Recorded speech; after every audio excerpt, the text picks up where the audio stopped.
Yeah, well, I've been blessed to be here at Iona. This is my 21st year. And the way I got to Iona was through athletics. That my buddy Rick Remsnyder, who covered the Gales, invited me to go to a game with him. It was the Pepsi Classic, and Iona was up by 15 at the half, and they lost by 8. so, so that was my start, and I would write leads for Rick and help him cover the games, and then I started covering the games at Fairfield Weekly, and Fairfield Weekly for Fairfield, and then Westchester Weekly for Iona. And when I went on the job market, I got a call. From Iona, we heard you're on the market. And I go, well, how do you know that? And they go, it's a small world. And as soon as I walked back on campus, I knew this is the place I wanted to be. I had 13 on-campus interviews, and I said, no, I want to be at Iona. And I was always looking for a way to complement my academic work with working with the athletic department. And I was the moderator for the Ionian, which didn't work out too well, but I'll cover the games with that. And then Brother Durning, who was one of the pillars of Iona College, one of his roles was as the academic moderator for Water Polo. And after he passed, one of our mass comm students, Amy Olson, and another member of the team, Erica Laritis, cornered me on the crosswalk and said, Dr. Breslin, would you be our moderator? And I go, sure, what do I do? I'll talk to our coach. Now, I only met BK, Brian Kelly, a couple of times then. And I go, well, they asked me to be a moderator. And I said, oh, okay. And what do I do? He said, oh, you travel with us. Well, 3 days later, I was driving a van up to Harvard. That was the travel.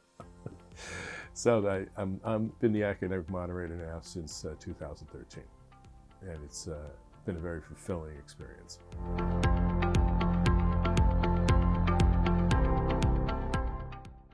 I just tell them I live vicariously through them. I had never had the opportunity to play Division I athletics, and so to see them practice and prepare and win and lose, especially our trip to the NCAAs in 2013 and our MAC championships, that's always a very fulfilling experience.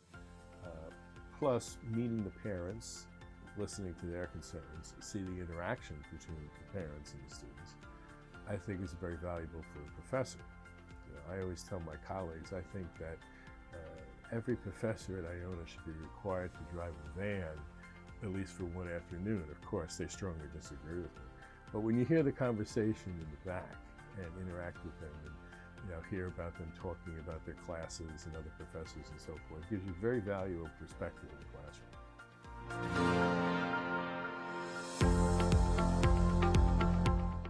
classroom. No, I had gone to one men's game and then to a MAC championship game up at Marist because I had known Amy and Georgina Lee, who was on the team. She was a mass comm major. And they said, oh, you're going to come to Marist and see it? I said, yeah. And they won the championship. And they would get tossed in the pool. Little did I realize that the next year I would be tossed into the pool. So as far as the rules and stuff, I knew nothing. However, the next game before that was USA versus China at the London Olympics. At the London Olympics.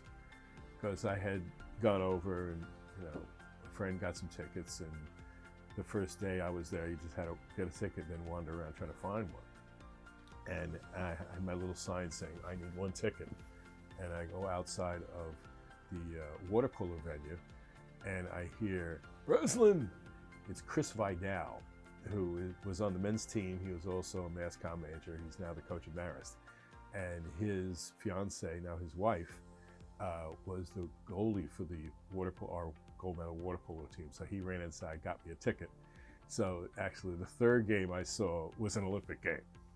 And then my first weekend at Harvard, BK hands me the stats clipboard. I go, what do I do with this? And he says, so it's like basketball.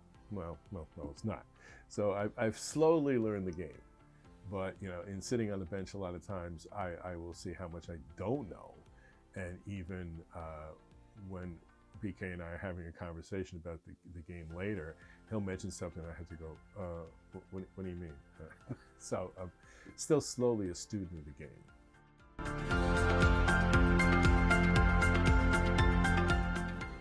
Well, I figured eventually by process of elimination I might get it. But we had 3 because we hadn't had the banquet in 3 years.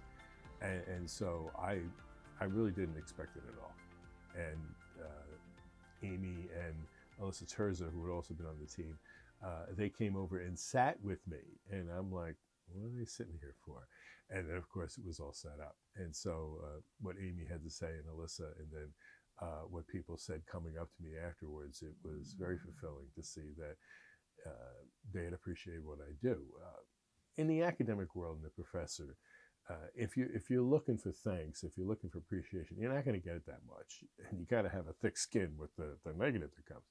But there's never been a negative. It's always been a very positive experience. And that is one part of my Iona experience that has made it very fulfilling. And I wish that more professors would step up and be a moderator. But the problem is I may have set the bar too high for them.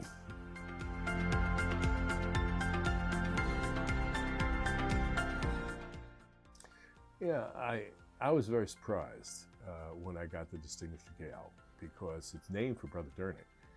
And in the metaphysical sense, shall we say, I stopped up at his grave in West Park, where the Christian brothers are buried. And I said, well, okay, what do I do? And just, well, you find your place, that's all. And so that's what, he was more of a teacher, a tutor. A lot of folks say if it wasn't for Brother Durning, I wouldn't have graduated from Iona College. That's not me, I don't tutor. But if there's some writing help I can provide or something like that, I'll certainly step in. But it's very fulfilling to see, for example, alumni weekend, of how well they have been. And what I would have said if I was asked to say something, of course I never met a camera microphone I didn't like, but it was I would have said thank you for letting me be part of this amazing family of the water polo community, because it's a sport that doesn't get a lot of attention.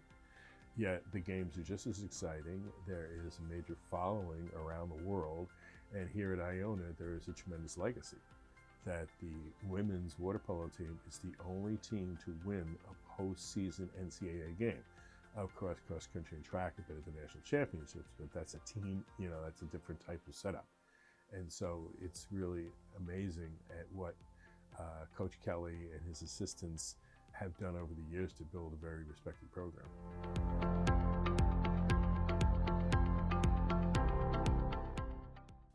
Well, from what I gather, it was kind of a unanimous decision among BK and his former assistants, and then the alumni too. And he had given it to Joe, who was his assistant coach and always had played for him and stepped up really in a tremendous way in the last few years of being an assistant coach. And so that was kind of obvious. But then the next name, when he called me out, I was just like, there's other people here that, some of his alums and the teams that won the MAC championship, not all of them have been made, Distinguished Gaels. And so I thought for sure that they would be the next one, not me. And then Tom and Piscine Powers, who Tom Power, he has really been a tremendous supporter, and his wife Christine. They traveled all the way out to Michigan the last time we were there, just to see us play. And it's to have somebody like them, and actually kind of being parents to some of the students, particularly those that are pretty far away from home, they deserve the award as well.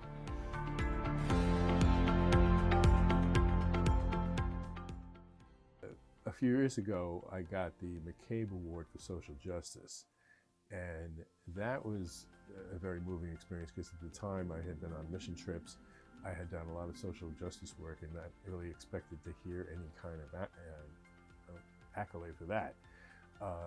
And with that, it was a graduation at the Javits Center, and you're up on stage, and you had to stand there while the chairman of the board, Jim Hines, reads this thing about you, and some of it I said, what are you talking about? This is a little inflated. But that was very emotional, to stand there and in front of over 1,000 people and get that award. But with this one, I knew the people who were at the banquet. You know, there's thousands of people out there. Who's this guy? Oh, okay, Professor, give him a little hand. But this, for them to, give me that ovation, it was very fulfilling. That all those bus rides and little sit-downs I've done with them over the years have really paid off. Because academically, we are a strong team. There's not many times where I have to step in and kind of coax somebody along. That has happened, but most of them are very conscientious. As I wrote on a little before we went on the road, each time I have them give a paper to their professor, besides what the academic advisor says they're going to miss class, saying what work can they make up while they're on the road. Now, I got that idea from the University of Minnesota, where I got my PhD. Then I said, oh, this is impressive, okay? What can they make up? Now, a lot of professors won't write anything, but at least it sends a message that, we are conscientious student athletes. And like on the trip this weekend, they brought stuff to do, because I wrote on the bottom, no study, no pass, no play. And they actually chanted back to me, no study, no pass, no play.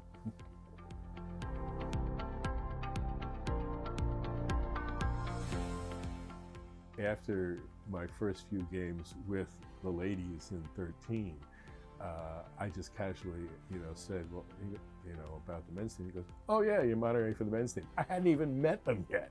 And I'm like, oh, there's another team too? We got enough to handle with these ones. So yeah, that was certainly, besides the 13 championship, getting tossed in the pool and going up to Boston for the NCAAs, this certainly would be, the highlight of being recognized and honored and the appreciation shown. No, I'm grateful for the award. I'm also, as I said, grateful for the way that they have welcomed me into a very special family of Iona water polo.